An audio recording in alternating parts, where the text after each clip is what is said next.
rest a little bit? Huh? You know, rest a little bit? No, not rest. It's, I put that there because people were walking here and like, and then the security was telling me don't walk out because my table. Yeah, yeah. You know. I'm good, thank you.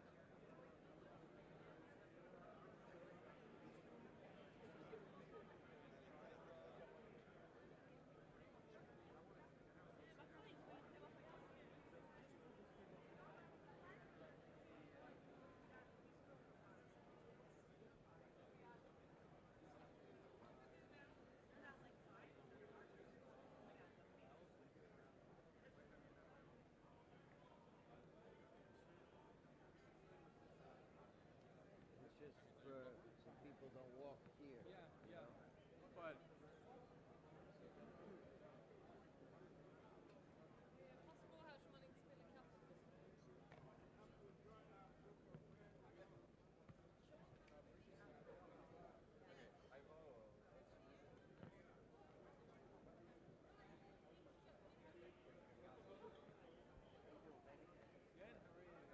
Yeah.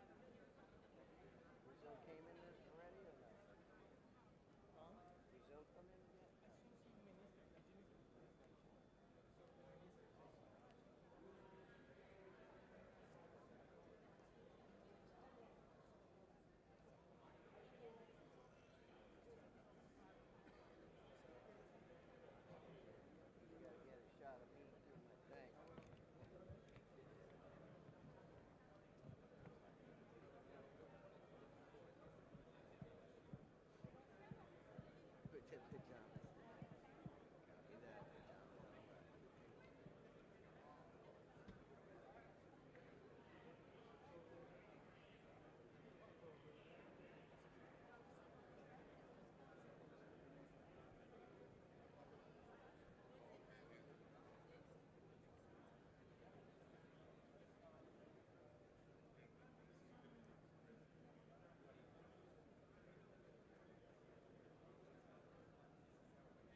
coming. Keep passing back and forth. This is Pamela. We are always communicating. Yes. I'm always sending for the credentials, you know? Yep. Yeah. Okay. You just, Pamela.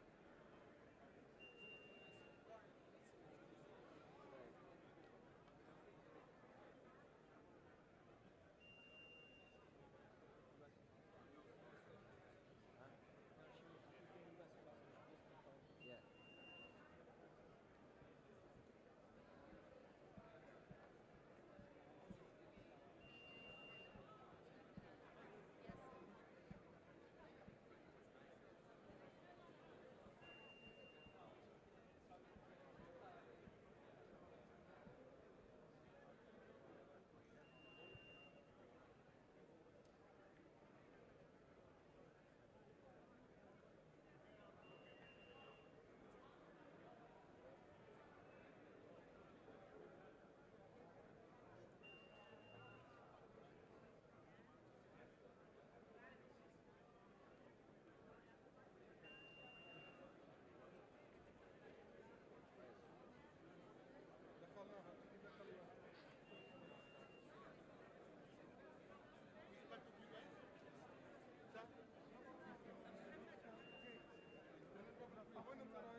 delegations. We're here. I'm here. The president will be here. The Secretary Rubio will be here. They're transparent. They've been very clear. The president obviously loves New York. We recognize the importance of the UN, the importance of the world working together, but it must be functional, efficient. It must reach the people who really needs it. It must be rapid. As the Secretary of State has said, Marco Rubio, we must operate at the speed of relevancy. So it's because we care is why you're going to hear messages about reform and restoration, things that will take us into the future. Do you think the president will address the peace in DRC? I'm not going to. I'm not going to get ahead of the president. He will address everything of importance to us. It's clear. He's made a difference in the world. He'll continue to. It's going to be a very exciting day. The door is open to the future.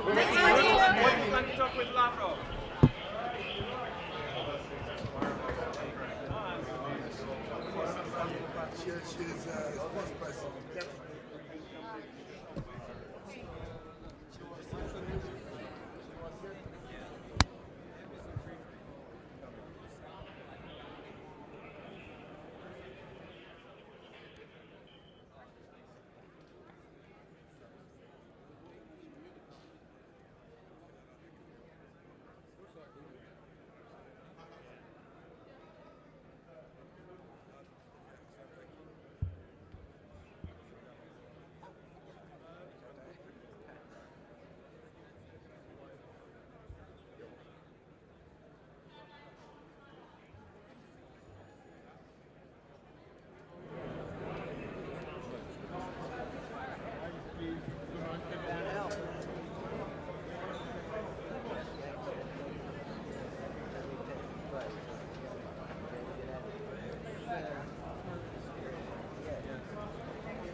Já.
kijk.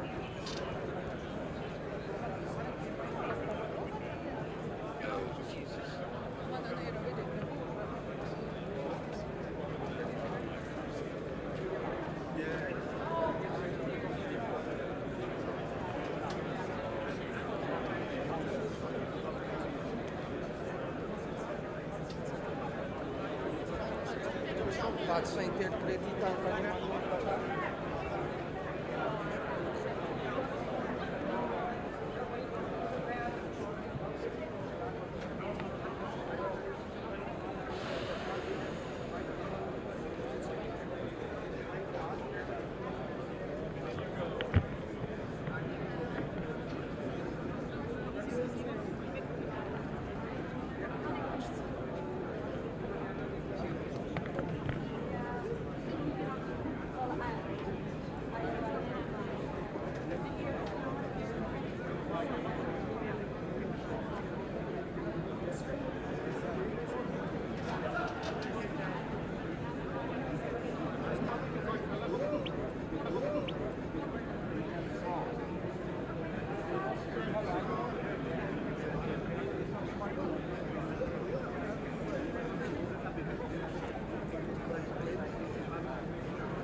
Lay it on the ground. Thank you.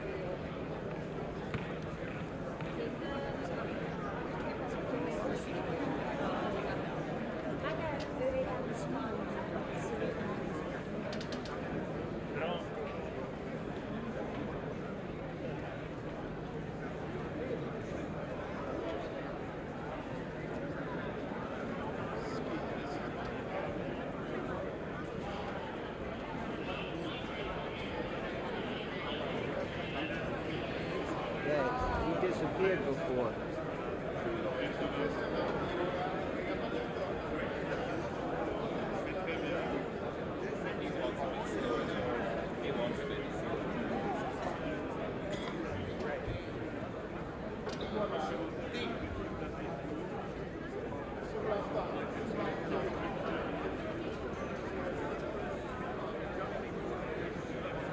Big motorcade's coming. I don't know who it is. Oh, really?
take stock about the 80 years of existence of the UN.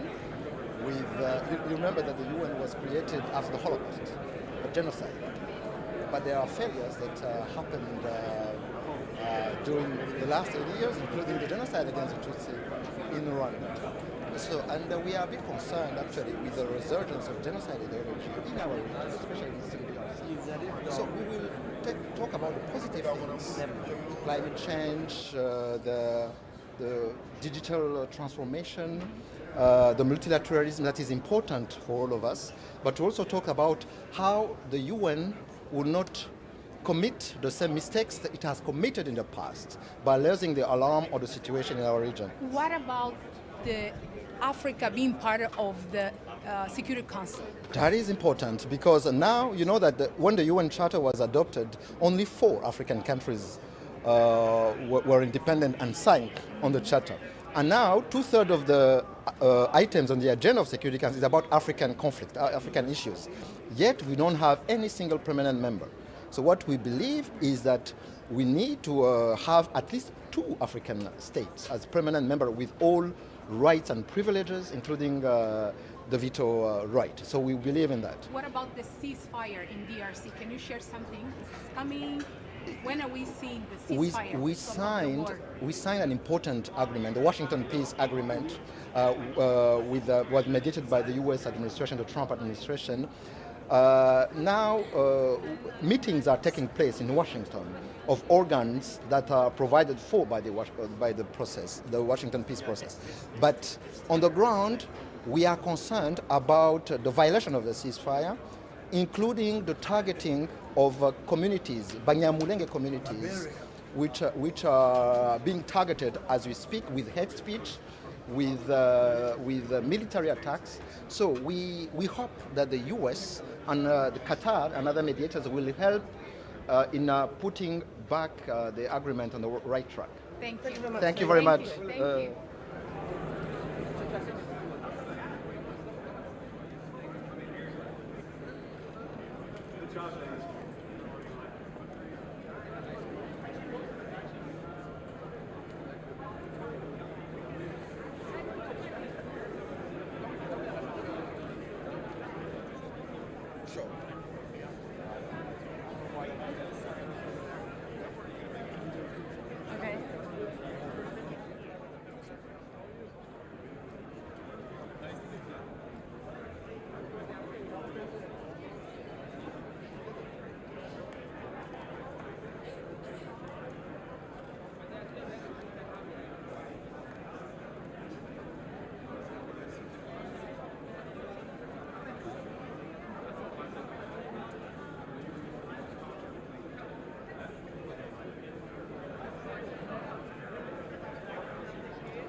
Good morning. Good morning, heads of states, excellencies, dear guests, people watching from home. The 4th plenary meeting of the General Assembly is called to order. After our intense Monday, today starts the general debate of the 80th session. Before proceeding to the general debate, the Assembly will hear an introduction by Secretary General of his annual report on the work of the organization.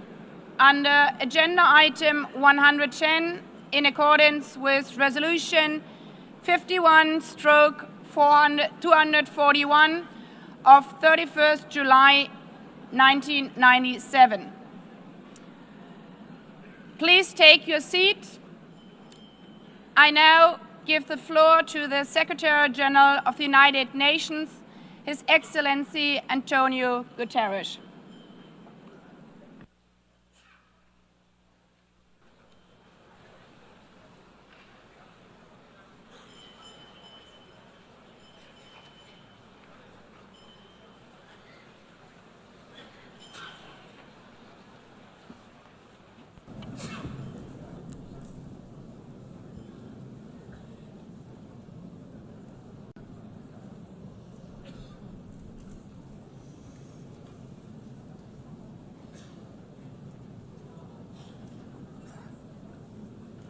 Please, could you take your seats?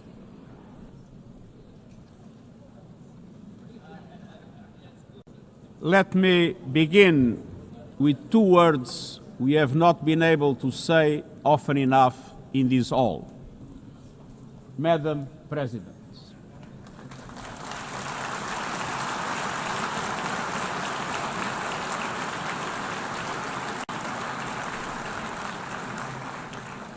Excellencies, ladies and gentlemen, 8 years ago, in a world scorched by war, leaders made a choice: cooperation over chaos, law over lawlessness, peace over conflict.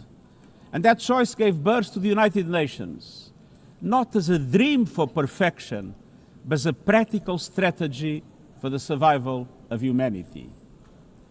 Many of our founders had seen firsthand the hell of the death camps and the terror of war. They knew that true leadership meant creating a system to prevent a replay of those horrors, a firewall against the flames of conflict and World War III, a forum for sovereign states to pursue dialogue and cooperation, and a concrete affirmation of an essential human truth: we are all in this together. And this General Assembly Hall is the heartbeat of that truth. It is why for decades, world leaders have come to this one-of-a-kind podium. It is why you are here today. Because at its best, the United Nations is more than a meeting place. It's a moral compass, a force for peace and peacekeeping, a guardian of international law, a catalyst for sustainable development, a lifeline for people in crisis, a lighthouse for human rights, and the center that transforms your decisions, the decisions of member states, into action. 80 years on, we confront again the question our founders faced, only more urgent, more intertwined, more unforgiving. What kind of world do we choose to build together? Excellencies, we have our work cut out for us, as our ability to carry out that work is being cut from us. We have entered in an age of reckless disruption and relentless human suffering. Look around. The principles of the United Nations that you have established are under siege. Listen, the pillars of peace and progress are buckling under the weight of impunity, inequality, and indifference. Sovereign nations invaded, hunger weaponized, truth silence, rising smoke from bombed-out cities, rising anger in fractured societies, rising seas swallowing coastlines. Each one a warning, each one a question. What kind of world will we choose? A world of raw power or a world of laws? A world that is a scramble for self-interest or a world where nations come together? A world where might makes right or a world of rights for all? Excellencies, our world is becoming increasingly multipolar, and this is positive, reflecting a more diverse, dynamic global landscape. But multipolarity without effective multilateral institutions can court chaos, as Europe has learned the hard way, resulting in World War I. It was multipolar, but there was no multilateral institutions. So let's be clear. International cooperation is not naivete. It is hard-headed pragmatism. In a world where there's leap borders, isolation is an illusion. No country can stop a pandemic alone. No army can halt rising temperatures. No algorithm can rebuild trust once it is broken. These are global stress tests of our system, our solidarity, and our resolve. I'm convinced we can pass these tests, and we must. Because people everywhere are demanding something better, and we owe them a system worthy of their trust and a future worthy of their dreams. And so we must make the choice, an active choice, to reaffirm the imperative of international law, to reassert the centrality of multilateralism, to reinforce justice and human rights, and to recommit to the principles that gave rise to our organization, and to the promise contained in its first words, we, the peoples. Excellencies, the choices we face are not part of an ideological debate. They are a matter of life and death for millions. As I scan the global landscape, we must make 5 critical choices. First, we must choose peace rooted in international law. Peace is our first obligation. Yet today, wars rage with a barbarity we vowed never to allow. Too often, the Charter is brandished when convenient and trampled when not. But the Charter is not optional. It is our foundation. And when the foundation cracks, everything built upon fractures. Around the world, we see countries acting as if the rules don't apply to them. We see humans treated as less than human, and we must call it out. Impunity is the mother of chaos, and it has spawned some of the most atrocious conflicts of our times. In Sudan, civilians are being slaughtered, starved, and silenced. Women and girls face unspeakable violence. There is no military solution. I urge all parties, including those in this hall, end the external support that is fueling this bloodshed. Push to protect civilians, because the Sudanese people deserve peace, dignity, and hope. In Ukraine, relentless violence continues to kill civilians, destroy civilian infrastructure, and threaten global peace and security. I commend recent diplomatic efforts by the United States and others. We must work for a full ceasefire and a just, lasting peace in accordance with the Charter, UN resolutions, and international law. In Gaza, the horrors are approaching a third monstrous year. They are the result of decisions that defy basic humanity. The scale of death and destruction are beyond any other conflict in my years as Secretary General. The International Court of Justice has issued legally binding provisional measures in the case named Application of the Convention on the Prevention and Punishment of the Crime of Genocide in the Gaza Strip. Since then, a famine has been declared and the killing has intensified. The measures stipulated by the ICJ must be implemented fully and immediately.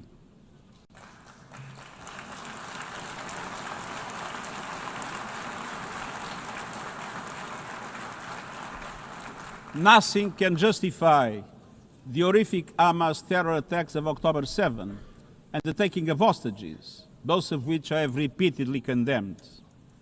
And nothing can justify the collective punishment of the Palestinian people and the systematic destruction of Gaza. We know what is needed. Permanent ceasefire now. All the hostages released now. Full humanitarian access now.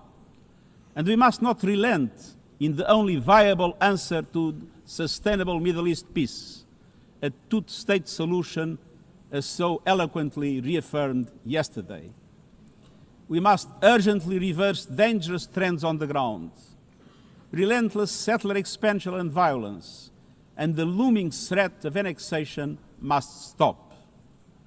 Everywhere, from Haiti to Yemen, to Myanmar and the Sahel and beyond, we must choose peace anchored in international law.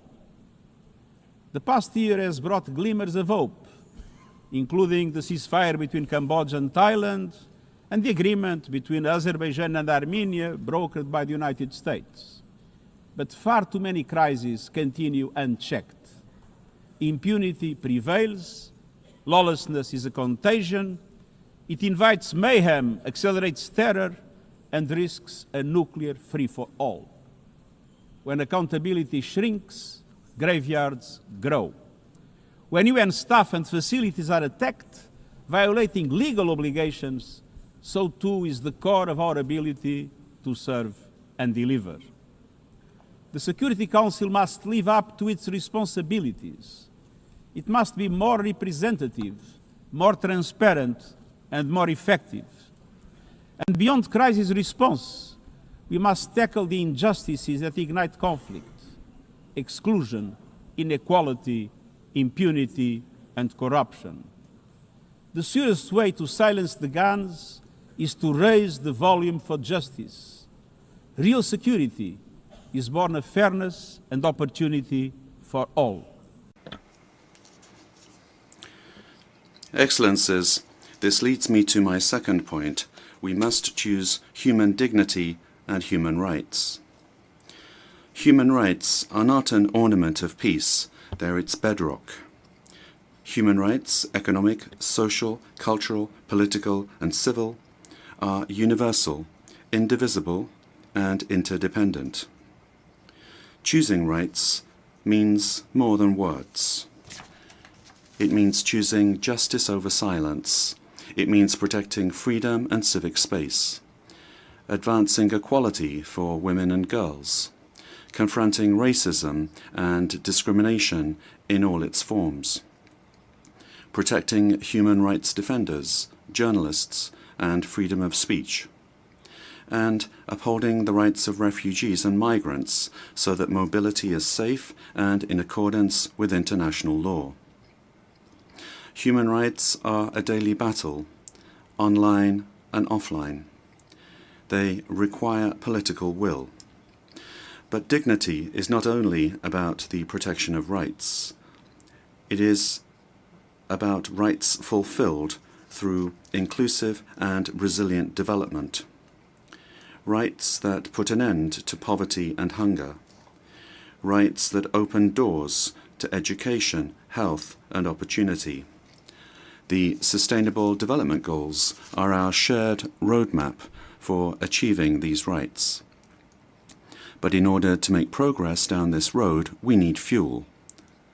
And that fuel is finance. We've seen what development done right can deliver. In the past decade, millions more have gained access to electricity,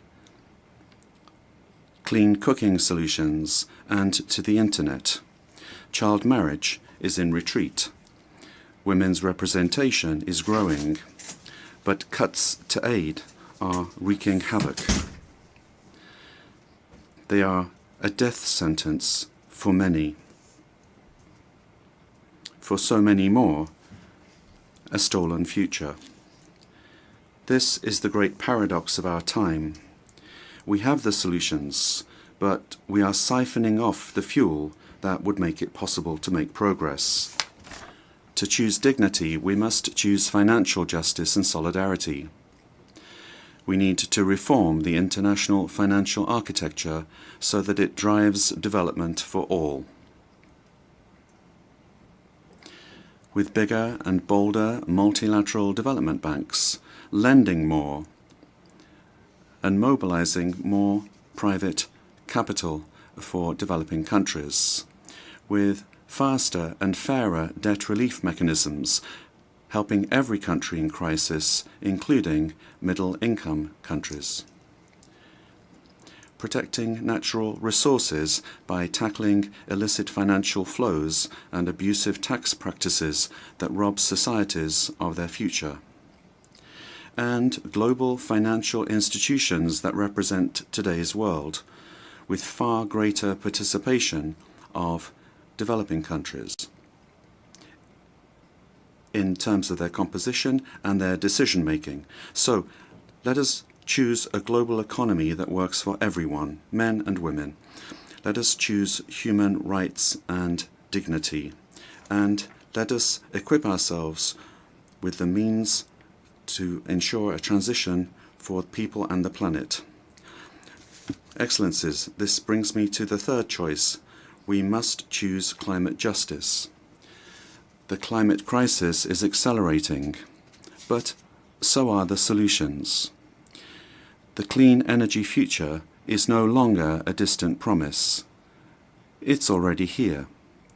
No government, industry, or special interest can stop it. But some are trying, hurting economies, locking in higher prices, and squandering a historic opportunity. Fossil fuels are a losing bet. Last year, almost all new power capacity came from renewables, and the investment is surging.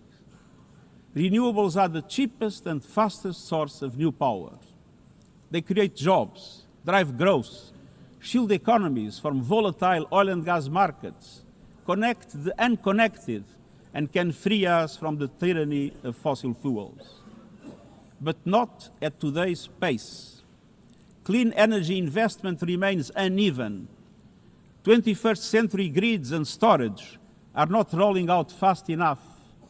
And public subsidies, taking from taxpayer money, still flow to fossil fuels over clean energy by a factor of 9 to 1. Meanwhile, emissions, temperatures, and disasters keep rising. And those least responsible suffer the most. Science says limiting global temperature rise to 1.5 degrees by the end of this century is still possible, but the window is closing. The International Court of Justice has affirmed the legal obligation of states. We must step up action and ambition, especially through strengthened national climate plans. Tomorrow, I will welcome leaders to announce new targets. The G20, the biggest emitters, must lead, guided by common but differentiated responsibilities. But all countries must step up and do more as we head to the UN Climate Conference in Brazil. By accelerating action in energy, forests, methane, and industrial decarbonization. By defining a credible roadmap to mobilize $1.3 trillion annually in climate finance by 2035 for developing countries. By supporting just transitions, by doubling finance for adaptation to at least $40 billion this year, and rapidly deploying proven tools to unlock billions more in concessional finance. And by capitalizing the Loss and Damage Fund with significant contributions. All of these requires government, international financial institutions, philanthropies, civil society, and the private sector to work together, to provide fiscal space to developing countries and unlock new innovative sources of finance at scale, including solidarity levies on high-emitting sectors and debt swaps. We have the solutions and tools, but we must choose climate justice and climate action. Fourth, we must choose to put technology at the service of humanity. Artificial intelligence is rewriting human existence in real time, transforming how we learn, work, communicate, and what we can trust. And the question is not how to stop it, but how to steer it for the greater good. Technology must be our servant, not our master. It must promote human rights, human dignity, and human agency. Yet today, AI's advancement in outpacing regulation and responsibility and is concentrated in a few hands. And the risks are expanding to new frontiers, from biotech to autonomous weapons. We are witnessing the rise of tools for mass surveillance, mass social control, mass disruption, and even mass destruction. Tools that can drain energy, strain ecosystems, and intensify the race for critical minerals, potentially stoking instability and conflict. Yet, these technologies remain largely ungoverned. We need universal guardrails and common standards across platforms. No company should be above the law. No machines should decide who lives or dies. No system should be deployed without transparency, safety, and accountability. Last month, this Assembly took a historic step, establishing an independent international scientific panel on AI and an annual global dialogue on AI governance. Two new pillars of a shared architecture, connecting science with policy to bring clarity and foresight, enabling innovation to flourish while advancing our values and our rights, and ensuring governments, companies, and civil society can help shape common norms. We must build on these mechanisms and close the capacity gap. All countries must be able to design and develop AI, not just to consume it. I have proposed voluntary financing options to build AI computing power, data, and skills in developing nations. No country should be locked out of the digital future or locked into systems it cannot shape or trust. And governments must lead with vision, and companies must act with responsibility. And we, the international community, must ensure that technology lifts up humanity.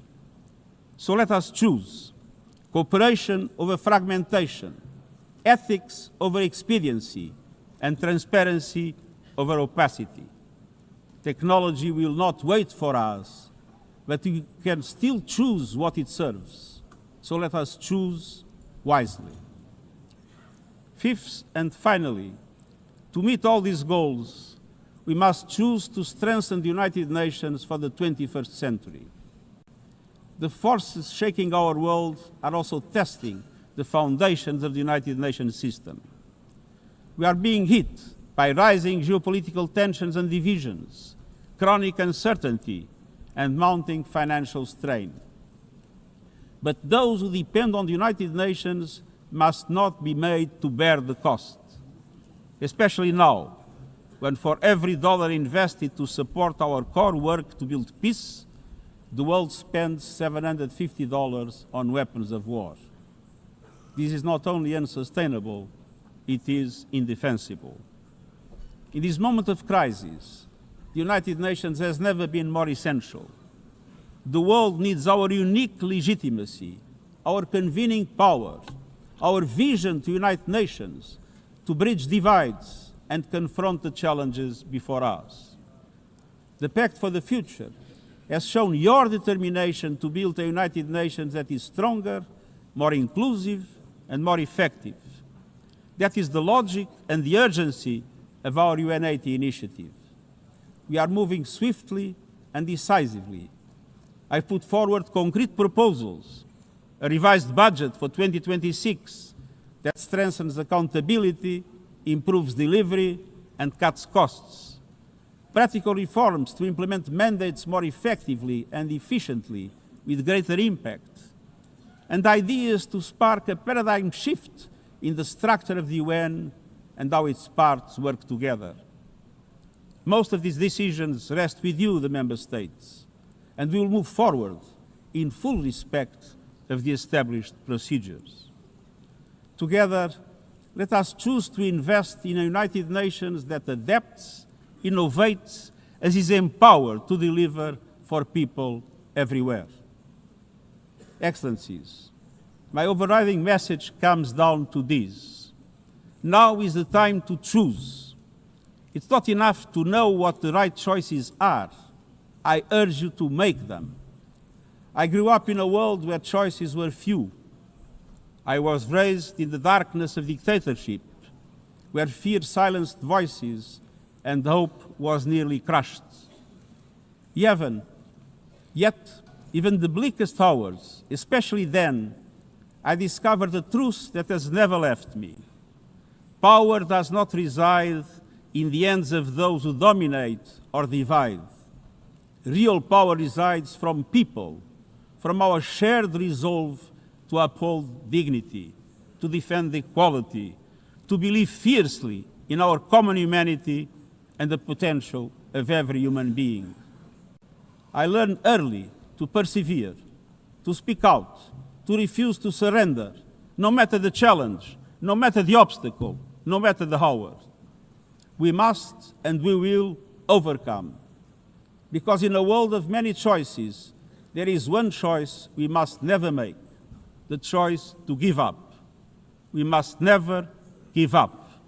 That is my promise to you, for peace, for dignity, for justice, for humanity, for the world we know is possible when we work as one.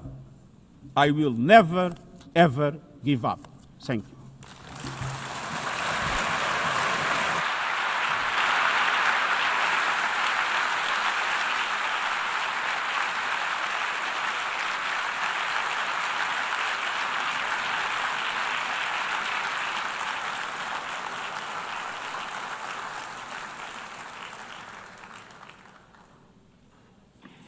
I thank the Secretary General. The Assembly will now turn to agenda item 8, entitled General Debate.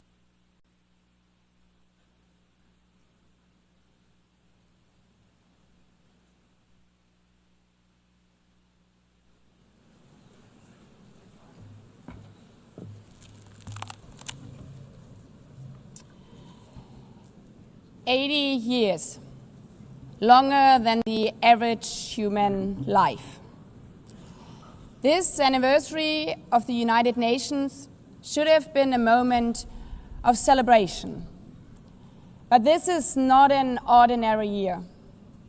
Just look at the state of our world, as the Secretary General described. Thousands of orphans in Gaza are wandering around the rubble, eating sand, drinking contaminated water. 90-year-old women in Ukraine are hiding from drones, trapped in their homes instead of living their final years in peace. Children in Haiti, too afraid to walk to school, afraid they might be gunned down by gangs like their friends. And for every conflict and tragedy that seizes the headlines, there are so many more that are forgotten, lost to the news cycle. Like women in Democratic Republic of the Congo, shielding their daughters from armed groups, fearful they might be raped. And Rohingya children, spending their whole childhood in tattered tents, unable to remember what their home looks like. Faced with these realities, now is not the time to celebrate, but to ask ourselves, where is the United Nations? Distinguished heads of state and government, Mr. Secretary General, Excellencies, ladies and gentlemen, people out there in the world watching us. Clearly, we have to do better. But what we should not let cynics allow to weaponize these failures, to argue that our institution is a waste of money, outdated, irrelevant. When the principles of the Charter are ignored, is it the UN that has failed? when tanks rolled into Ukraine? Was it because Article 2 of the Charter is not clear enough about sovereignty and territorial integrity? When civilians, children, are killed in Gaza, is it humanitarian law at fault for failing to protect them? It's not the Charter which fails. It's not the UN as an institution which fails. The Charter, our Charter, is only as strong as member states' willingness to uphold it, and their willingness to hold to account those who violate it. Excellencies, yes, our world is in pain. Yes, we have failures. But imagine how much worse would it be without the United Nations? Would a single person be better off without it? Without UNICEF, 26 million children would not have received an education. Without the World Food Programme, nearly 125 million people would have lacked life-saving food assistance. Without the World Health Organization, over 1 billion vaccines would not have been supplied. Sometimes we could have done more, but we cannot let this dishearten us. If we stop doing the right thing, evil would prevail. This 80th session is not about big celebrations. It's about finding the resolve not to give up, the resolve to be better together, just as our predecessors did 8 decades ago. This institution was born in a world on fire and desperate for reprieve. 750 million, nearly a third of humanity back then, still under colonial rule. 2 world wars in a generation, 70 million dead. The horrors of the Holocaust revealed to our collective shame. This was a generation that knew almost nothing but suffering and despair. The signing of the Charter in 1945 gave hope to millions, gave us a North Star that guided our path from the ashes of war, helped guide nations from colonial rule into independent states, helped end apartheid. Across the decades, the United Nations has been a compass pointing toward peace, humanity, and justice. We have not always succeeded, but the story of this institution is not a story of easy victories. It's a story of falling and rising, of pulling ourselves and each other back up and trying harder. We gather here for the 80th time, not for empty celebration, not out of ritual, not to hear our own voices. We gather to prove that this institution matters, and that through this institution, every nation represented here, no matter how big or small, can summon again the strength and unity first shown in San Francisco 80 years ago. The courage and resolve of world leaders, who even while some called them back then naive, believed they could build a better world from the wreckage of the old. They showed then what true leadership is. It's not about imposing your will or putting others down. True leadership is about lifting others up, not out of altruism, but for our mutual benefit, and even out of our self-interest. Because as our founders and every architect of peace since then has understood, helping others is what makes ultimately our own countries stronger. Could any state have faced the global pandemic alone? the virus did not have any passport. We were only able to solve it at the end with the support of the World Health Organization. The climate crisis does not stop at borders. CO2 emissions anywhere affect people everywhere. Even the wealthiest cities in the world cannot shield themselves from wildfires. And imagine coming here by plane, how safe would you feel to step into the next airplane if there were no International Civil Aviation Organization anymore, which is responsible for setting safety regulations for 5 billion passengers each year? How comfortable would you be with your children using the internet while AI is uncontrolled and unchecked, as the lines between what is real and fake start to blur? In this globalized, digitalized world, we work together or we suffer alone. Excellencies, the theme of this milestone session and the high-level week is therefore better together. 80 years and more for peace, development, and human rights. Will living up to that be easy? No. But this hall was not built for easy times. It was built to come together to confront the hardest topics. This session is a session where the high-level week is about resolving differences. We showed some of it yesterday already. But even the house of dialogue and diplomacy needs a renovation. That is why the UN80 initiative and the wider reform process are not luxuries, but necessities.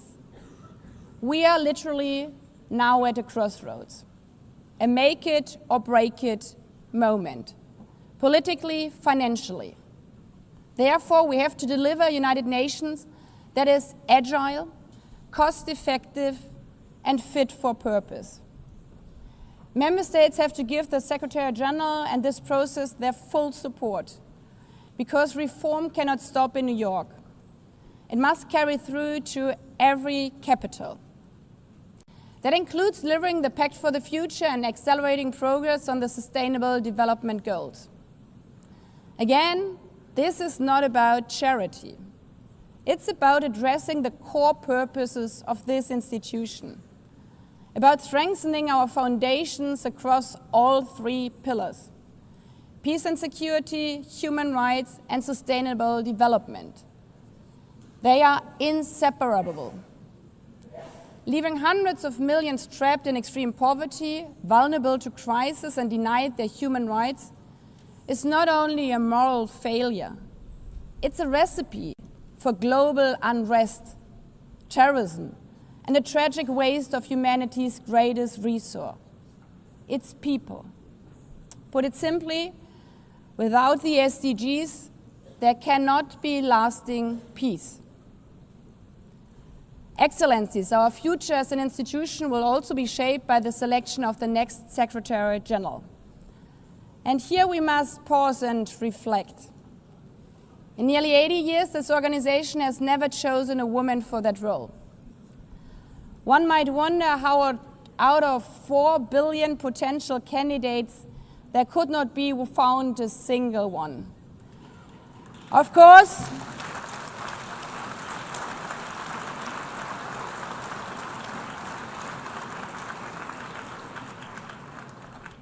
course, the choice rests with member states. But those of you having been there yesterday celebrating Beijing, one strong female leader after the other from all our continents. Like 80 years ago, we are standing at a crossroads. And it's up to us, to every single member state, to live up to the same leadership as your predecessors did, to act when action is needed, to uphold the principles of our charter, to be better together, to show the people around the world that this United Nation is there. Today, tomorrow, and for the next 8 decades. Because, after all, it's the life insurance for every country.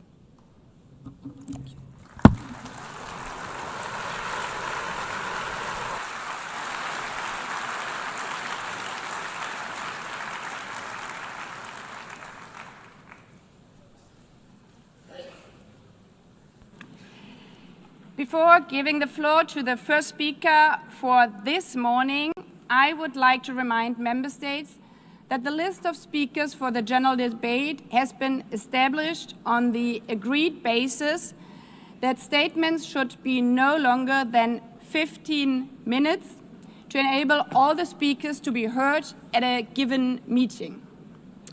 Within this time frame, I would like to appeal to speakers to deliver their statements at a reasonable pace so that interpretation into the other official languages may be provided properly. I would also like to draw your attention to the decision taken by the Assembly at previous sessions, namely that the practice of expressing congratulations inside the Assembly Hall after speech has been delivered is strongly discouraged. After delivering their statements from the rostrum, speakers are invited to exit the hall through room JA200, located behind the podium, before returning to their seats. May I take it that the Assembly agrees to proceed in this manner? It's so decided.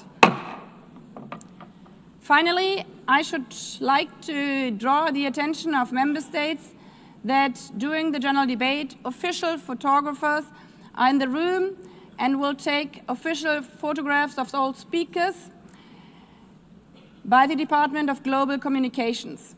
Members interested in obtaining these photographs are requested to contact the photo library of the United Nations. By this, the Assembly will hear an address by His Excellency Luis Inácio Lula da Silva, President of the Federative Republic of Brazil. I request the protocol to escort His Excellency and invite him to address the Assembly.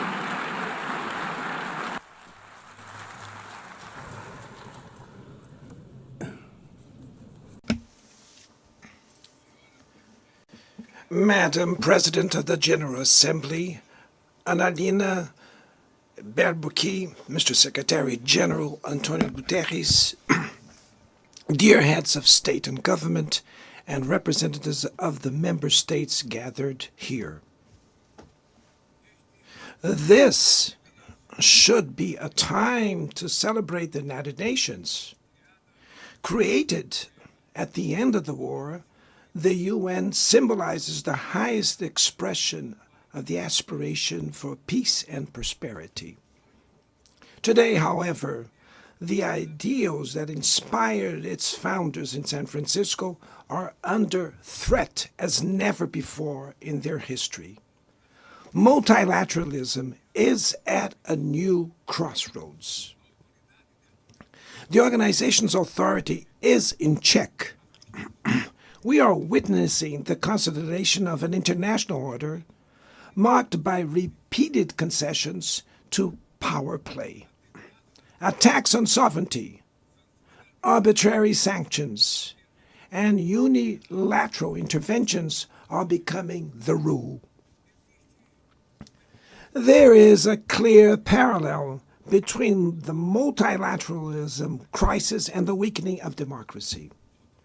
Authoritarianism is strengthened when we fail to act in the face of arbitrary acts, when the international society falters in defending peace, sovereignty, and the rule of law. The consequences are tragic. Throughout the world, anti-democratic forces are trying to subjugate institutions and stifle freedoms. They worship violence, praise ignorance, act as physical and digital militias, and restrict the press. Even under an unprecedented attack, Brazil chose to resist and defend its democracy, regained 40 years ago by its people after 2 decades of dictatorial governments. There is no justification for unilateral and arbitrary measures against our institutions and our economy. The aggression against the independence of the judiciary branch of power is unacceptable. This interference in domestic affairs is aided by a subservient far right who is nostalgic of past hegemonies. False patriots plan and publicly promote actions against Brazil. Peace cannot be achieved with impunity. A few days ago, and for the first time in 525 years of our history, a former head of state was convicted of attacking the democratic rule of law. He was investigated, indicted, trialed, and held accountable for his actions in a meticulous process. He has the right to defend himself was secured, a prerogative that dictatorships deny to their victims. Before the eyes of the world, Brazil sent a message to all aspiring autocrats and those who support them. Our democracy, our sovereignty are non-negotiable.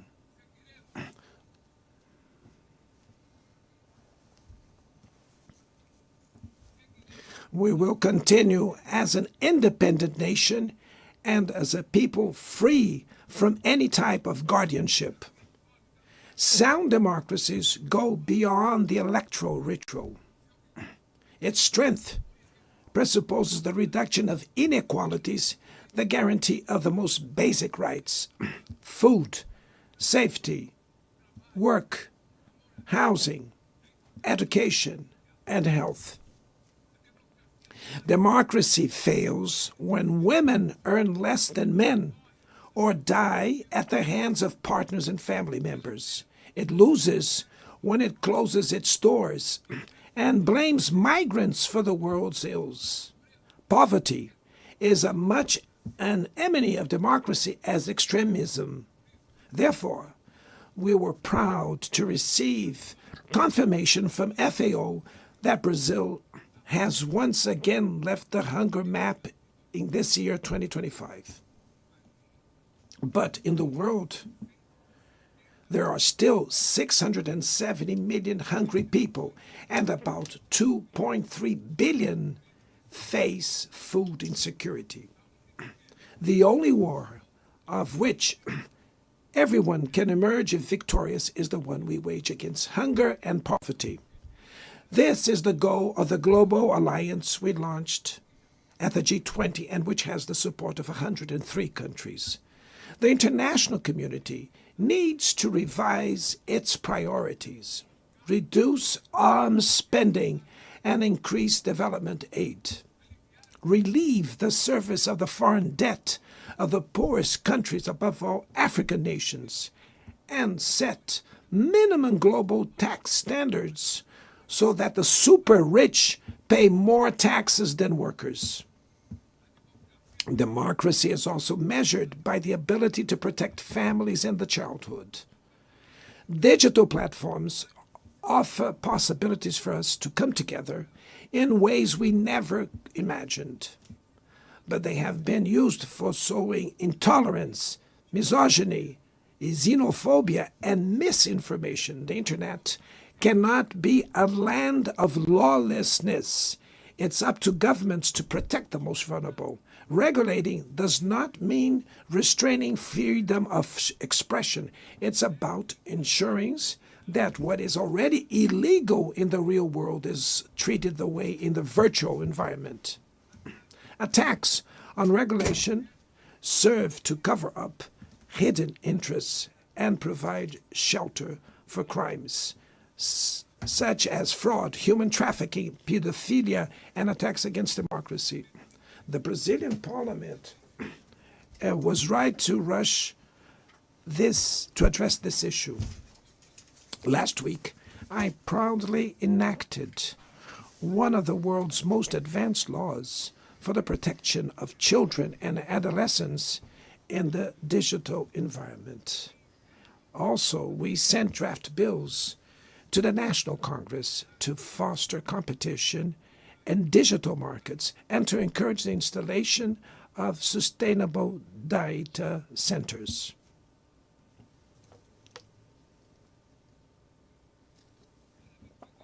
To mitigate the risks of artificial intelligence, we are committed to building multilateral governance in line with the Global Digital Compact that was approved in this plenary last year. Ladies and gentlemen, Your Excellencies, in Latin America and the Caribbean, we are experiencing a time of growing polarization and instability. Maintaining the region as a zone of peace is and was our priority. We are a continent free of weapons of mass destruction, without ethnic or religious conflicts. The comparison between crime and terrorism is worrying. The most effective way to combat drug trafficking is to cooperate to suppress money laundering and limit arms trade.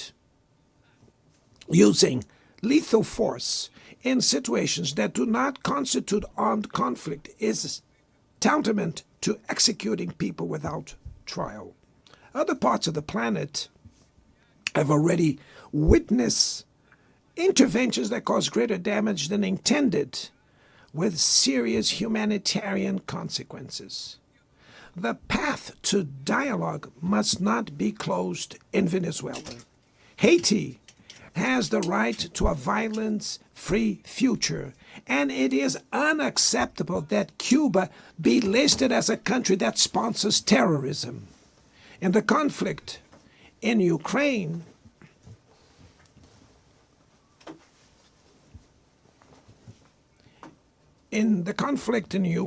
we all already know that there will be no military solution.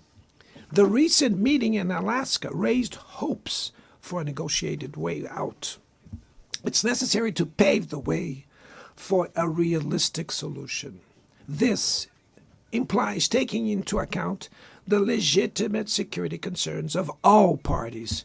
The African Initiative and the Friends for Peace group created by China and Brazil can help promote dialogue and a diplomatic solution. No situation is more emblematic of the disproportionate and illegal use of force than the one occurring in Palestine.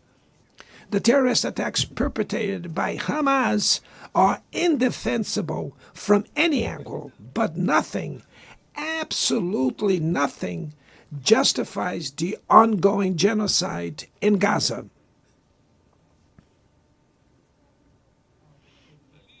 There, under tons of rubble, are buried tens of thousands of innocent women and children. There, we can see that international humanitarian law and the myth of ethical exceptionalism of the West are also being buried there. This massacre would not have happened without the complicity of those who could have prevented it. In Gaza, hunger is used as a weapon of war, and the forced displacement of populations goes on unpunished. I express my admirations to the Jews who, inside and outside Israel, oppose this collective punishment. The Palestinian people are at risk of disappearing. They will only survive with an independent state integrated to the international community.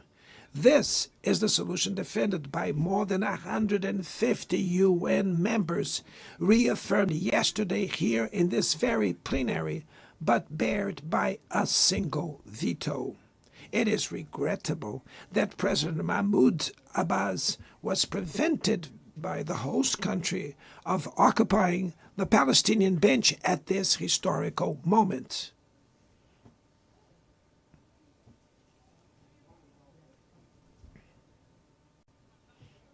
The spread of this conflict to Lebanon, Syria, Iran, Qatar is fueling an unprecedented arms build-up.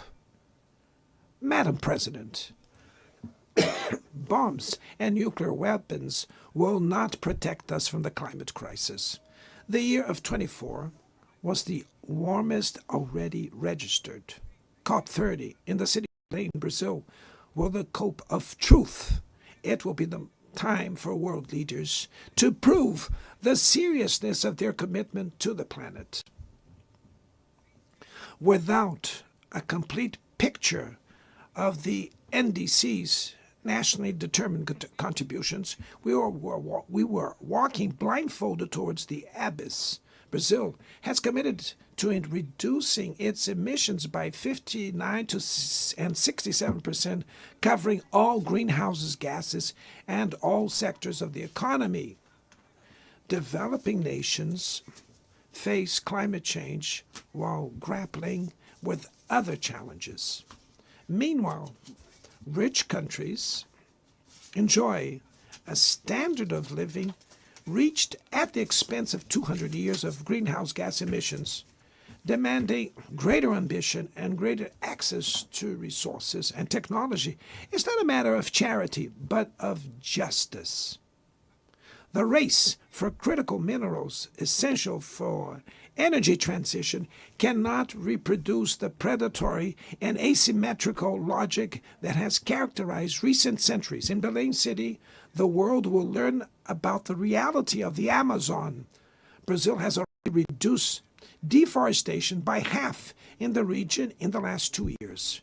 Eradicating it requires ensuring decent living conditions for its millions of inhabitants. Promoting sustainable development is the objective of the Tropical Forest Forever facility, which Brazil intends to launch to compensate countries that keep their forests standing. But the time has come to move from the negotiation phase to the implementation stage. The world owes a lot to the regime created by the Climate Convention. Climate change needs to be brought to the heart of the UN so that it gets the attention it deserves. A council linked to the General Assembly with the power and legitimacy to monitor commitments provide coherence to climate action. This is a fundamental step towards a broader reform of the organization, which would also include an expanded Security Council in the 2 member categories. Few areas have worsened as much as the multilateral trading system.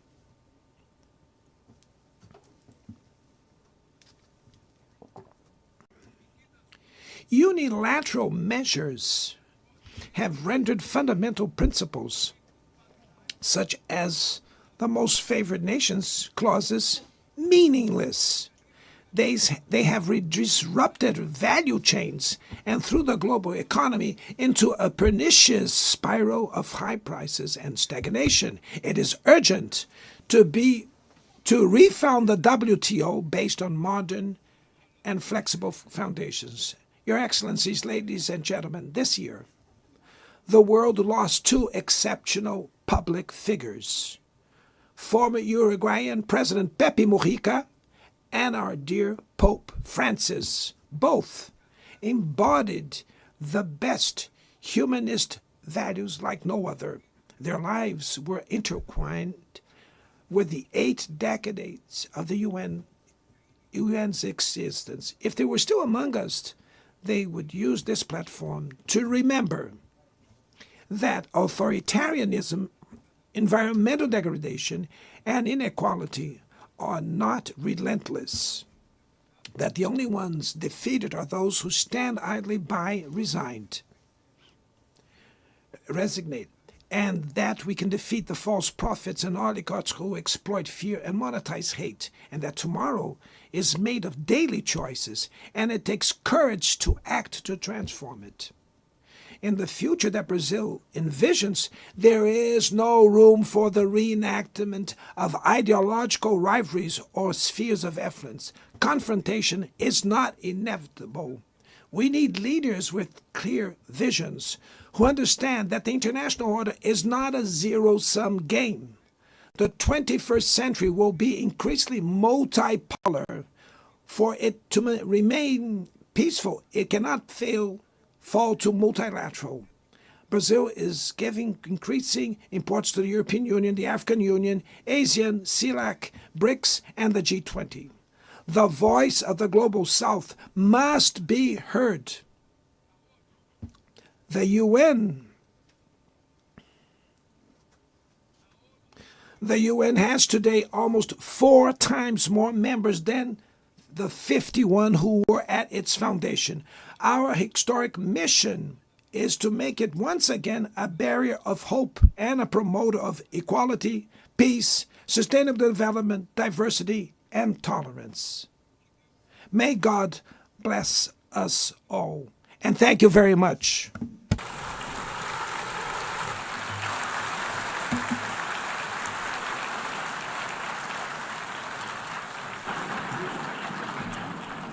On behalf of the Assembly, I wish to thank the President of the Federative Republic of Brazil,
the Assembly will hear an address by His Excellency Donald Trump, President of the United States of America. I request protocol to escort His Excellency and invite him to address the Assembly.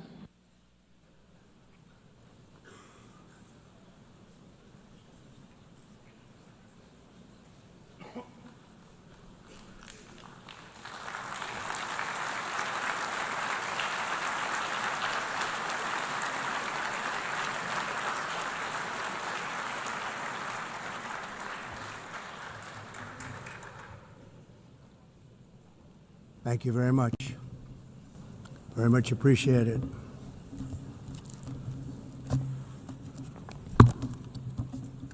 And I don't mind making this speech without a teleprompter, because the teleprompter is not working. I feel very happy to be up here with you nevertheless, and that way you speak more from the heart.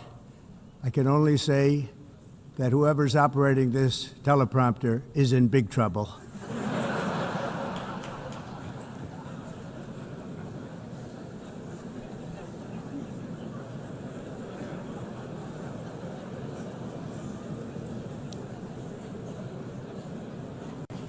Hello, Madam First Lady.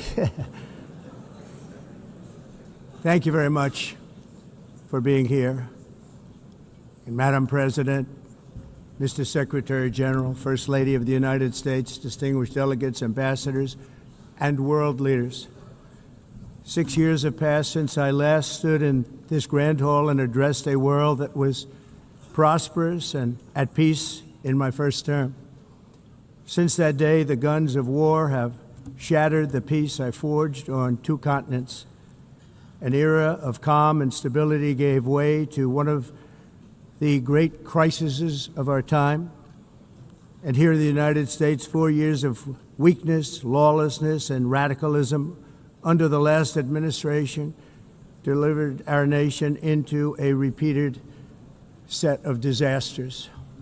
1 year ago, our country was in deep trouble, but today, just 8 months into my administration, we are the hottest country anywhere in the world, and there is no other country even close. America is blessed with the strongest economy, the strongest borders, the strongest military, the strongest friendships, and the strongest spirit of any nation on the face of the earth. This is indeed the golden age of America. We are rapidly reversing the economic calamity we inherited from the previous administration, including ruinous price increases and record-setting inflation like we've never had before. Under my leadership, energy costs are down, gasoline prices are down, grocery prices are down, mortgage rates are down, and inflation has been defeated. The only thing that's up is the stock market, which just hit a record high. In fact, it hit a record high 48 times in the last short period of time. Growth is surging, manufacturing is booming. The stock market, as I said, is doing better than it's ever done. And all of you in this room benefit by that, almost everybody. And importantly, workers' wages are rising at the fastest pace in more than 60 years. And that's what it's all about, isn't it? In 4 years of President Biden, we had less than $1 trillion of new investment into the United States. In just 8 months since I took office, we have secured commitments and money already paid for $17 trillion. Think of it, 4 years, less than $1 trillion, 8 months, much more than $17 trillion is being invested in the United States, and it's now pouring in from all parts of the world. We've implemented the largest tax cuts in American history and the largest regulation cuts in American history, making this once and again the best country on earth to do business. And many of the people in this room are investing in America, and it's turned out to be an awfully good investment during this 8-month period. In my first term, I built the greatest economy in the history of the world. We had the best economy ever, history of the world. And I'm doing the same thing again, but this time it's actually much bigger and even better. The numbers far surpass my record-setting first term. On our southern border, we have successfully repelled a colossal invasion. And for the last 4 months, and that's 4 months in a row, the number of illegal aliens admitted and entering our country has been 0. Hard to believe, because if you look back just a year ago, it was millions and millions of people pouring in from all over the world, from prisons, from mental institutions, drug dealers. All over the world they came. They just poured into our country with the ridiculous open border policy of the Biden administration. Our message is very simple. If you come illegally into the United States, you're going to jail, or you're going back to where you came from, or perhaps even further than that. You know what that means. I want to thank the country of El Salvador for the successful and professional job they've done in receiving and jailing so many criminals that entered our country. And it was under the previous administration that the number became record-setting, and they're all being taken out. We have no choice. And other countries have no choice, because other countries are in the exact same situation with immigration. It's destroying your country, and you have to do something about it. On the world stage, America is respected again like it has never been respected before. You think about 2 years ago, 3 years ago, 4 years ago, or 1 year ago, we were a laughingstock all over the world. At the NATO summit in June, virtually all NATO members formally committed to increase defense spending, at my request, from 2% to 5% of GDP, making our alliance far stronger and more powerful than it was ever before. In May, I traveled to the Middle East to visit my friends and rebuild our partnerships in the Gulf, and those valued relationships with Saudi Arabia, Qatar, and the UAE and other countries are now, I believe, closer than ever before. My administration has negotiated one historic trade deal after another, including with the United Kingdom, the European Union, Japan, South Korea, Vietnam, Indonesia, the Philippines, Malaysia, and many, many others. Likewise, in a period of just 7 months, I have ended 7 unendable wars. They said they were unendable. You're never going to get them solved. Some were going for 31 years, 2 of them, 31, think of it, 31 years. One was 36 years. One was 28 years. I ended 7 wars. And in all cases, they were raging with countless thousands of people being killed. This includes Cambodia and Thailand, Kosovo and Serbia, the Congo and Rwanda, a vicious, violent war that was, Pakistan and India, Israel and Iran, Egypt and Ethiopia, and Armenia and Azerbaijan. It included all of them. No president or prime minister, and for that matter, no other country has ever done anything close to that. And I did it in just 7 months. It's never happened before. There's never been anything like that. I'm very honored to have done it. It's too bad that I had to do these things instead of the United Nations doing them. And sadly, in all cases, the United Nations did not even try to help in any of them. I ended 7 wars, dealt with the leaders of each and every one of these countries, and never even received a phone call from the United Nations offering to help in finalizing the deal. All I got from the United Nations was an escalator that on the way up stopped right in the middle. If the First Lady wasn't in great shape, she would have fallen, but she's in great shape. We're both in good shape. We both stood. And then a teleprompter that didn't work. These are the 2 things I got from the United Nations, a bad escalator and a bad teleprompter. Thank you very much. And by the way, it's working now. It just went on. Thank you. I think I should just do it the other way. It's easier. Thank you very much. I didn't think of it at the time because I was too busy working to save millions of lives. That is the saving and stopping of these wars. But later I realized that the United Nations wasn't there for us. They weren't there. I thought of it really after the fact, not during these negotiations, which were not easy. That being the case, what is the purpose of the United Nations? The UN has such tremendous potential. I've always said it. It has such tremendous, tremendous potential, but it's not even coming close to living up to that potential. For the most part, at least for now, all they seem to do is write a really strongly worded letter and then never follow that letter up. It's empty words, and empty words don't solve war. The only thing that solves war and wars is action. Now, after ending all of these wars and also earlier negotiating the Abraham Accords, which is a very big thing for which our country received no credit, never receives credit.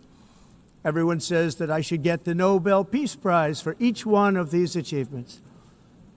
But for me, the real prize will be the sons and daughters who live to grow up with their mothers and fathers, because millions of people are no longer being killed in endless and unglorious wars. What I care about is not winning prizes, it's saving lives. We saved millions and millions of lives with the 7 wars. And we have others that we're working on, and you know that. Many years ago, a very successful real estate developer in New York, known as Donald J. Trump, I bid on the renovation and rebuilding of this very United Nations complex. I remember it so well.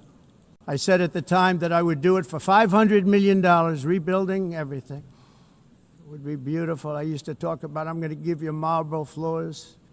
They're going to give you terrazzo. I'm going to give you the best of everything. You're going to have mahogany walls. They're going to give you plastic. But they decided to go in another direction, which was much more expensive at the time, and which actually produced a far inferior product. And I realized that they did not know what they were doing when it came to construction, and that their building concepts were so wrong, and the product that they were proposing to build was so bad and so costly. It was going to cost them a fortune. And I said, and wait till you see the overruns. Well, I turned out to be right. They had massive cost overruns and spent between $2 and $4 billion on the building and did not even get the marble floors that I promised them. You walk on terrazzo. Do you notice that? As far as I'm concerned, frankly, looking at the building and getting stuck on the escalator, they still haven't finished the job. They still haven't finished. That was years ago. The project was so corrupt that Congress actually asked me to testify before them on the tremendous waste of money, because it turned out that they had no idea what it was, but they knew it was anywhere between $2 and $4 billion as opposed to $500 million with a guarantee. But they had no idea, and I said it cost much more than $5 billion. Unfortunately, many things in the United Nations are happening just like that, but on an even much bigger scale, much, much bigger. Very sad to see. Whether the UN can manage to play a productive role, I've come here today to offer the hand of American leadership and friendship to any nation in this assembly that is willing to join us in forging a safer, more prosperous world. And it's a world that we'll be much happier with. A dramatically better future is within our reach. But to get there, we must reject the failed approaches of the past and work together to confront some of the greatest threats in history. There is no more serious danger to our planet today than the most powerful and destructive weapons ever devised by man, of which the United States, as you know, has many. Just as I did in my first term, I've made containing these threats a top priority, starting with the nation of Iran. My position is very simple. The world's #1 sponsor of terror can never be allowed to possess the most dangerous weapon. That's why shortly after taking office, I sent the so-called Supreme Leader a letter making a generous offer. I extended a pledge of full cooperation in exchange for a suspension of Iran's nuclear program. The regime's answer was to continue their constant threats to their neighbors and U.S. interests throughout the region, and some great countries that are right nearby. Today, many of Iran's former military commanders, in fact, I can say almost all of them, are no longer with us. They're dead. And 3 months ago, in Operation Midnight Hammer, 7 American B-2 bombers dropped the 14 30,000-pound each bombs on Iran's key nuclear facilities, totally obliterating everything. No other country on earth could have done what we did. No other country has the equipment to do what we did. We have the greatest weapons on earth. We hate to use them. But we did something that for 22 years people wanted to do. With Iran's nuclear enrichment capacity demolished, I immediately brokered an end to the 12-day war, as it's called, between Israel and Iran, with both sides agreeing to fight no longer. As everyone knows, I have also been deeply engaged in seeking a ceasefire in Gaza. Have to get that done. Have to get it done. Unfortunately, Hamas has repeatedly rejected reasonable offers to make peace. We can't forget October 7th, can we? Now, as if to encourage continued conflict, some of this body is seeking to unilaterally recognize a Palestinian state. The rewards would be too great for Hamas terrorists for their atrocities. This would be a reward for these horrible atrocities, including October 7th, even while they refuse to release the hostages or accept a ceasefire.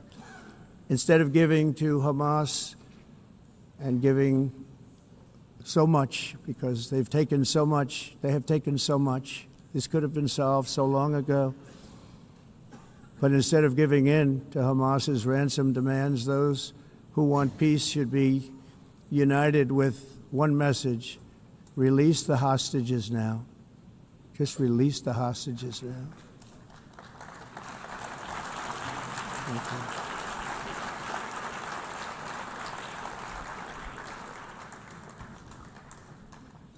Thank you. As we have got to come together, and we will come together, going to get it done.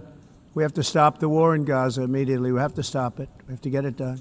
We have to negotiate, immediately have to negotiate peace. We got to get the hostages back. We want all 20 back. We don't want 2 and 4. As you know, I got, along with Steve Witkoff and others that helped us, Marco Rubio, we got most of them back. We were involved in all of them. But I always said the last 20 are going to be the hardest, and that's exactly what happened.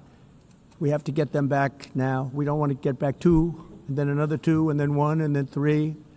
Have this process. No, we want them all back, and we want the actually 38 dead bodies back too. Those parents came to me, and they want them back, and they want them back very quickly and very badly, as though they were alive. They want them. They want them every bit as much as if their son or daughter were alive. I've also been working relentlessly, stopping the killing in Ukraine. I thought that would be, of the 7 wars that I stopped, I thought that would be the easiest because of my relationship with President Putin, which had always been a good one. I thought that was going to be the easiest one. But you know, in war, you never know what's going to happen. There are always lots of surprises, both good and bad. Everyone thought Russia would win this war in 3 days. But it didn't work out that way. It was supposed to be just a quick little skirmish. It's not making Russia look good. It's making them look bad. No matter what happens from here on out, this was something that should have taken a matter of days, certainly less than a week. And they've been fighting for 3.5 years and killing anywhere from 5,000 to 7,000 young soldiers, mostly soldiers, on both sides, every single week, from 5,000 to 7,000 dead young people, and some in cities, much smaller numbers, where rockets are shot, where drones are dropped. This war would never have started if I were president. This was a war that should have never happened. It shows you what leadership is, what bad leadership can do to a country. Look what happened to the United States, and look where we are right now in just a short period of time. The only question now is how many more lives will be needlessly lost on both sides. China and India are the primary funders of the ongoing war by continuing to purchase Russian oil. But inexcusably, even NATO countries have not cut off much Russian energy and Russian energy products, which, as you know, I found out about 2 weeks ago, and I wasn't happy. Think of it. They're funding the war against themselves. Who the hell ever heard of that one? In the event that Russia is not ready to make a deal to end the war, then the United States is fully prepared to impose a very strong round of powerful tariffs, which would stop the bloodshed, I believe, very quickly. But for those tariffs to be effective, European nations, all of you are gathered here right now, would have to join us in adopting the exact same measures. I mean, you're much closer to this. We have an ocean in between. You're right there. And Europe has to step it up. They can't be doing what they're doing. They're buying oil and gas from Russia while they're fighting Russia. It's embarrassing to them, and it was very embarrassing to them when I found out about it, I can tell you that. But they have to immediately cease all energy purchases from Russia. Otherwise, we're all wasting a lot of time. So I'm ready to discuss this. We're going to discuss it today with the European nations, all gathered here. I'm sure they're thrilled to hear me speak about it, but that's the way it is. I like to speak my mind and speak the truth. As we seek to reduce the threat of dangerous weapons today, I'm also calling on every nation to join us in ending the development of biological weapons once and for all. And biological is terrible, and nuclear is even beyond, and we include nuclear in that. We want to have a cessation of the development of nuclear weapons. We know, and I get to view it all the time. Sir, would you like to see? And I look at weapons that are so powerful that we just can't ever use them. If we ever use them, the world literally might come to an end. There would be no United Nations to be talking about. There would be no nothing. Just a few years ago, reckless experiments overseas gave us a devastating global pandemic. Yet despite that worldwide catastrophe, many countries are continuing extremely risky research into bioweapons and man-made pathogens. This is unbelievably dangerous.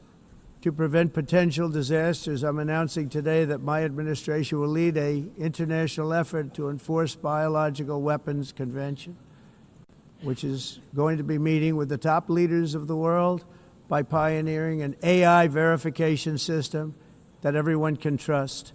Hopefully the UN can play a constructive role, and it will also be one of the early projects under AI. Let's see how good it is, because a lot of people are saying it could be one of the great things ever, but it also can be dangerous, but it can be put to tremendous use and tremendous good, and this would be an example of that.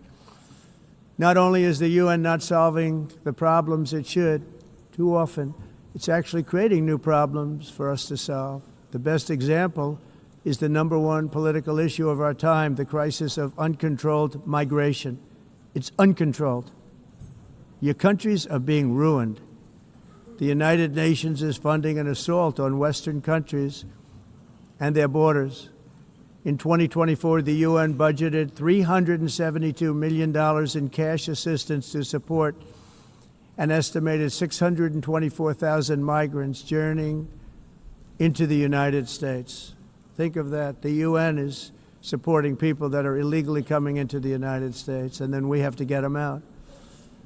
The UN also provided food, shelter, transportation, and debit cards to illegal aliens. Can you believe that? On the way to infiltrate our southern border. Millions of people came through that southern border. Just a year ago, millions and millions of people were pouring in, 25 million altogether over the 4 years of the incompetent Biden administration. And now we have it stopped, totally stopped. In fact, they're not even coming anymore because they know they can't get through. But what took place is totally unacceptable. The UN is supposed to stop invasions, not create them and not finance them. In the United States, we reject the idea that mass numbers of people from foreign lands can be permitted to travel halfway around the world, trample our borders, violate our sovereignty, cause unmitigated crime, and deplete our social safety net. We have reasserted that America belongs to the American people, and I encourage all countries to take their own stand in defense of their citizens as well. You have to do that because I see it. I'm not mentioning names. I see it, and I can call every single one of them out. You're destroying your countries. They're being destroyed. Europe is in serious trouble. They've been invaded by a force of illegal aliens like nobody's ever seen before. Illegal aliens are pouring into Europe. Nobody is ever, and nobody's doing anything to change it, to get them out. It's not sustainable. And because they choose to be politically correct, they're doing just absolutely nothing about it. And I have to say, I look at London, where you have a terrible mayor, terrible, terrible mayor. And it's been so changed, so changed. Now they want to go to Sharia law. But you're in a different country. You can't do that. Both the immigration and their suicidal energy ideas will be the death of Western Europe if something is not done immediately. This cannot be sustained. What makes the world so beautiful is that each country is unique. But to stay this way, every sovereign nation must have the right to control their own borders. You have the right to control your borders, as we do now, and to limit the sheer numbers of migrants entering their countries and paid for by the people of that nation that were there and that built that particular nation at the time. They put their blood, sweat, tears, money into that country, and now they're being ruined. Proud nations must be allowed to protect their communities and prevent their societies from being overwhelmed by people they have never seen before, with different customs, religions, with different everything. Where migrants have violated laws, lodged false asylum claims, or claimed refugee status for illegitimate reasons, they should, in many cases, be immediately sent home. And while we will always have a big heart for places and people that are struggling and truly compassionate, answers will be given. We have to solve the problem, and we have to solve it in their countries, not create new problems in our countries. And we are very helpful to a lot of countries that are just not able to send their people anymore. They used to send them to us in caravans of 25,000, 30,000 people each. These massive caravans of people pouring into our country, totally unchecked and unvetted. But not anymore. According to the Council of Europe in 2024, almost 50% of inmates in German prisons were foreign nationals or migrants. In Austria, the number was 53% of the people in prisons were from places that weren't from where they are now. In Greece, the number was 54%, and in Switzerland, beautiful Switzerland, 72% of the people in prisons are from outside of Switzerland. When your prisons are filled with so-called asylum seekers who repaid kindness, and that's what they did, they repaid kindness with crime, it's time to end the failed experiment of open borders. You have to end it now. See, I can tell you, I'm really good at this stuff. Your countries are going to hell. In America, we've taken bold action to swiftly shut down uncontrolled migration. Once we started detaining and deporting everyone who crossed the border and removing illegal aliens from the United States, they simply stopped coming. They're not coming anymore. We're getting a lot of credit, but they're not coming anymore. This was a humanitarian act for all involved, because on the trips up, thousands of people a week were dying. Women were being raped. Nobody's ever seen anything like it. Horribly beaten, raped. On the trip up, the journey up, it was a long walk. It was a long, arduous journey, indeed. And it was also a historic victory against human trafficking throughout the region. What we did was a victory, and we saved so many lives of people that wouldn't make the journey. That journey was loaded up with death. Loaded up with death. Dead bodies all along the roads of jungles to get up. They go through jungles, they go through areas so hot you couldn't breathe. They were dying of suffocation, areas so hot that you couldn't breathe. Dead bodies all over. By them not coming, we're saving tremendous numbers of lives. My people have done a fantastic job in doing what they did, and the American public agrees with it. I mean, I was very proud to see this morning I have the highest poll numbers I've ever had. Part of it is because of what we've done on the border. I guess the other part is what we've done on the economy. Joe Biden's policies empowered murderous gangs, human smugglers, child traffickers, drug cartels, and prisoners from all over the world. The previous administration also lost nearly 300,000 children. Think of that. They lost more than 300,000 children, little children, who were trafficked into the United States on the Biden watch, many of whom have been raped, exploited, and abused, and sold. Sold. Nobody talks about that. The fake news doesn't write about it. With many others, young children who are missing or dead. And we found a lot of these children, and we're sending them back, and we've been sending them back to their parents. They said, nobody knows who they are. They said, where do you come from? And they'll give us a country, and we'll find out, and we'll figure it out, and we'll bring them back to their homes. And the mother and father rush to the door, and there are tears in their eyes. They can't believe that they're seeing their son or daughter, their little son or daughter again. We've done almost 30,000 of them so far.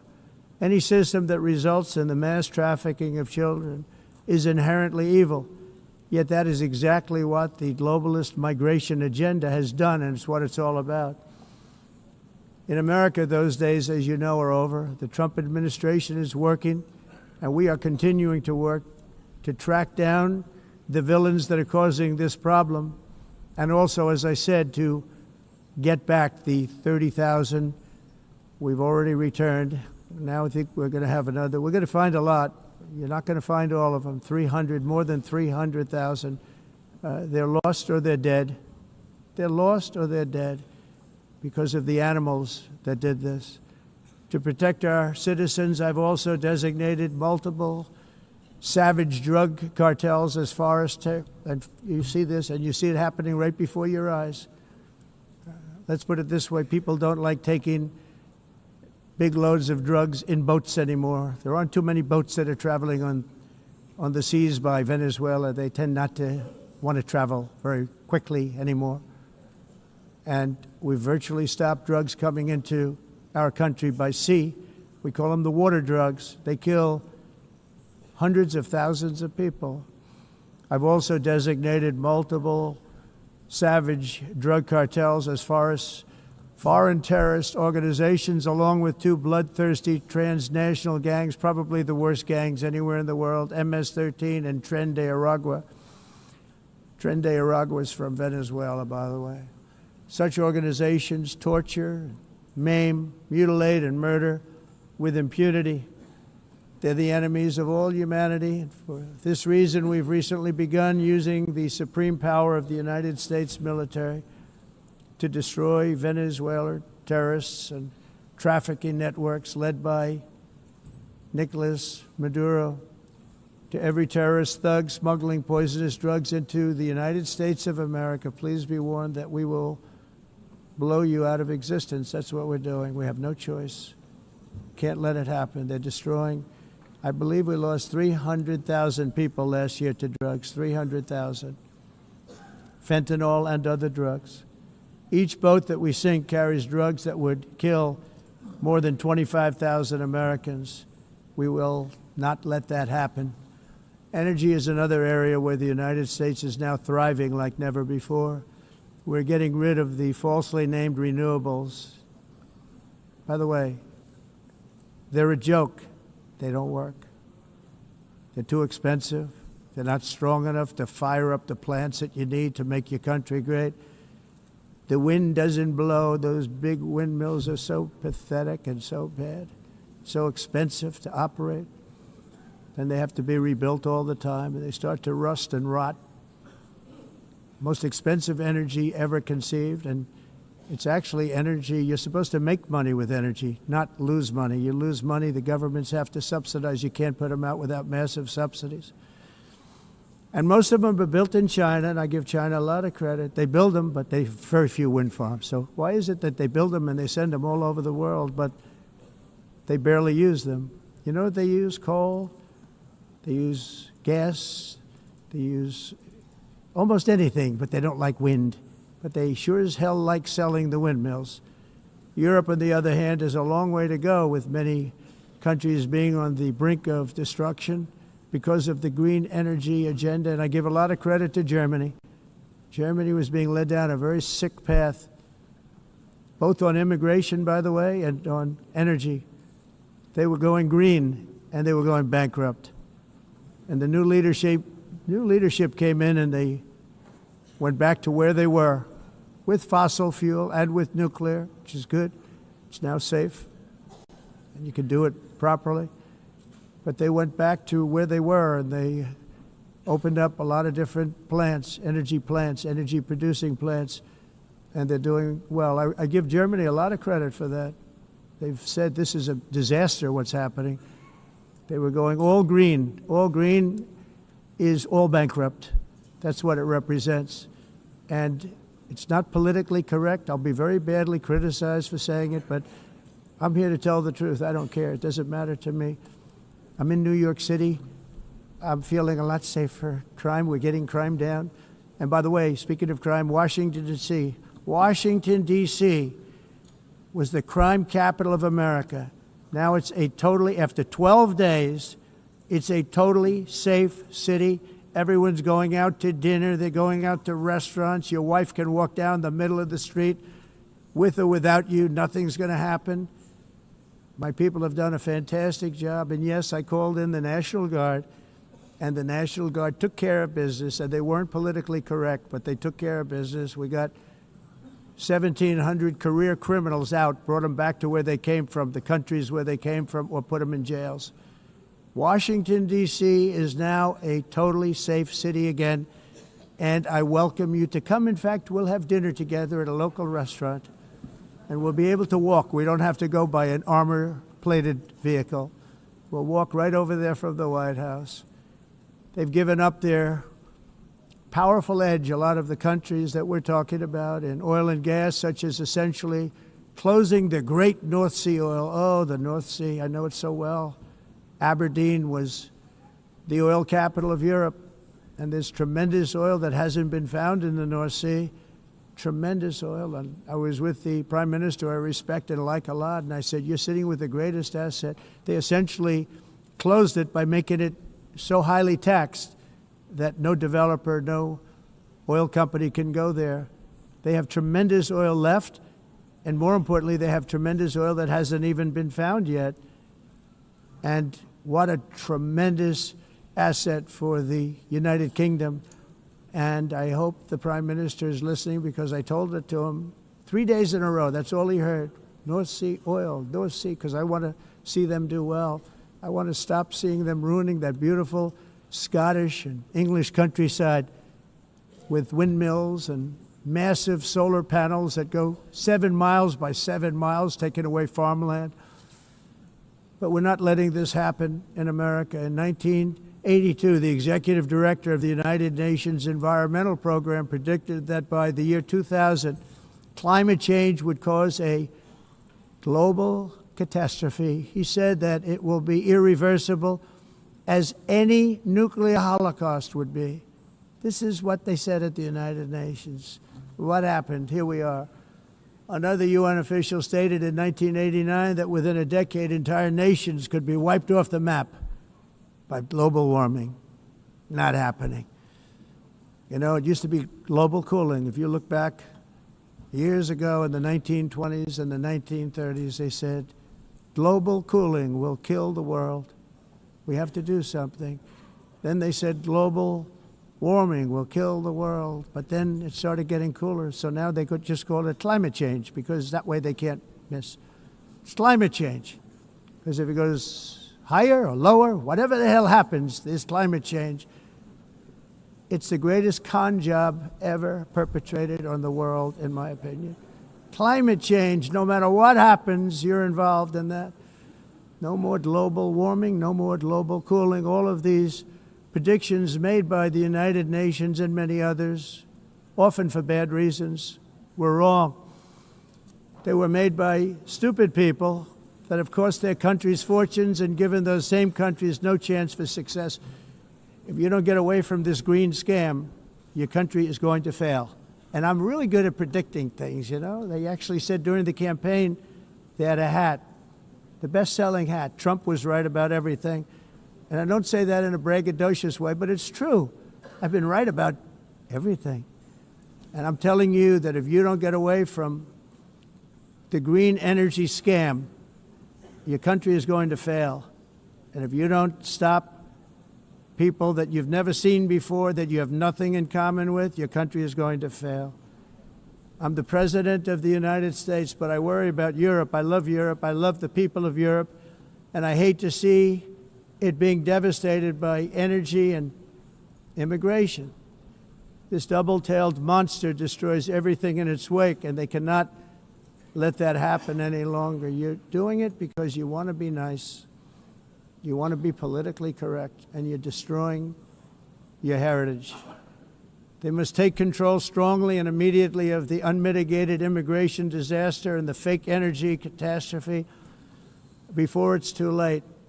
The carbon footprint is a hoax made up by people with evil intentions, and they're heading down a path of total destruction. You know, the carbon footprint was a big, big thing a few years ago. I remember hearing about the carbon footprint, and then President Obama would get into Air Force One, a massive Boeing 747, and not a new one, an old one with old engines that spew everything into the atmosphere. He'd talk about the carbon footprint, we must do so. Then he'd get in and he'd fly from Washington to Hawaii to play a round of golf. And then he'd get back onto that big, beautiful plane and he'd fly back and he'd talk about, again, global warming and the carbon footprint. It's a con job. At extreme cost and expense, Europe reduced its own carbon footprint by 37%. Think of that. Congratulations, Europe. Great job. You cost yourself a lot of jobs, a lot of factories closed, but you reduced the carbon footprint by 37%. However, for all of that sacrifice and much more, it's been totally wiped out and then some by a global increase of 54%. Much of it coming from China and other countries that are thriving around China, which now produces more CO2 than all the other developed nations in the world. So all of these countries are working so hard on the carbon footprint, which is nonsense, by the way. It's nonsense. You know, it's interesting. In the United States, we have still radicalized environmentalists, and they want the factories to stop. Everything should stop. No more cows. We don't want cows anymore. I guess they want to kill all the cows. They want to do things that are just unbelievable, and you have it too. But you know, we have a border, strong, and we have a shape, and that shape doesn't just go straight up. That shape is amorphous when it comes to the atmosphere. And if we had the most clean air, and I think we do, we have very clean air. We have the cleanest air we've had in many, many years. But the problem is that other countries, like China, which has air that's a little bit rough, it blows. And no matter what you're doing down here, the air up here tends to get very dirty because it comes in from other countries where their air isn't so clean. And the environmentalists refuse to acknowledge that. Same thing with garbage. In Asia, they dump much of their garbage right into the ocean. And over about a 1 week and 2 week journey, it flows right past Los Angeles. You've seen it. Massive amounts of garbage, almost too much to do anything about, flowing past Los Angeles, past San Francisco, and then somebody will get in trouble because he dropped a cigarette on the beach. The whole thing is crazy. The primary effect of these brutal green energy policies has not been to help the environment, but to redistribute manufacturing and industrial activity from developed countries that follow the insane rules that are put down to polluting countries that break the rules and are making a fortune. They're making a fortune. European electricity bills are now 4 to 5 times more expensive than those in China, and 2 to 3 times higher than the United States. And our bills are coming way down. You probably see that our gasoline prices are way down. You know, we have an expression, drill. Nós reduzimos os custos de energia porque nós faremos, como a expressão, vamos fazer tudo isso, reduzir os custos de energia, e os custos diminuíram nos Estados Unidos. Common to see one. Por exemplo, se você olhar nos países em faturas de energia, nós não mas nós nos Estados Unidos conseguimos usar eles e evitar aumento da temperatura, porque é muito caro também usar e ninguém usa. Tudo isso como a mudança. Esse agenda mundialista não tem nenhum sentido. País and it must be immediate. That's why in America I withdrew from the fake Paris Climate Accord. where, by the way, America was paying so much more than every country. Others weren't paying. China didn't have to pay until 2030. Russia was given an old standard that was easy to meet, a 1990 standard. But for the United States, we're supposed to pay like $1 trillion. And I said, this is another scam. The fact is, the United States has been taken advantage of by the world for many, many years, but not any longer, as you probably noticed.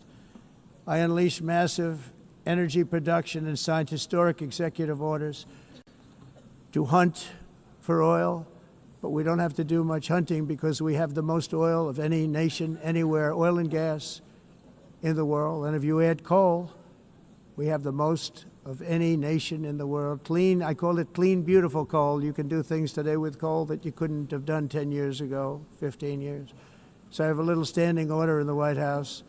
Never use the word coal, only use the words clean, beautiful coal. Sounds much better, doesn't it? But we stand ready to provide any country with abundant, affordable energy supplies if you need them, when most of you do.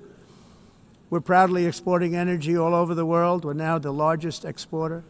In the United States, we want trade and robust commerce with all nations, everybody. We want to help nations. We're going to help nations. But it must also be fair and reciprocal. The challenge with trade is much the same with climate. The countries that followed the rules, all their factories have been plundered. It's really sad to watch. They've been broken. They've been broken by countries that broke the rules. That's why the United States is now applying tariffs to other countries, and much as these tariffs were for many years applied to us, uncontrollably applied to us. We've used tariffs as a defense mechanism under the Trump administration, including my first term, where hundreds of billions of dollars in tariffs were taken in. And by the way, we had the lowest inflation, and now we have very low inflation. The only thing different is that we have hundreds of billions of dollars flowing into our country. But this is how we will ensure that the system works for everyone and is sustainable into the future. We're also using tariffs to defend our sovereignty and security throughout the world, including against nations that have taken advantage of former U.S. administrations for decades, including the most corrupt, incompetent administration in history, the sleepy Joe Biden administration. Brazil now faces major tariffs in response to its unprecedented efforts to interfere in the rights and freedoms of our American citizens and others, with censorship, repression, weaponization, judicial corruption, and targeting of political critics in the United States. I have a little problem saying this because I must tell you, I was walking in and the leader of Brazil was walking out. We saw him and I saw him, he saw me, and we embraced. And then I'm saying, can you believe I'm going to be saying this in just 2 minutes? But we actually agreed that we would meet next week. We didn't have much time to talk, like about 20 seconds. They were in retrospect, I'm glad I waited because this thing didn't work out too well. But we did talk. We had a good talk, and we agreed to meet next week, if that's of interest. Buddy.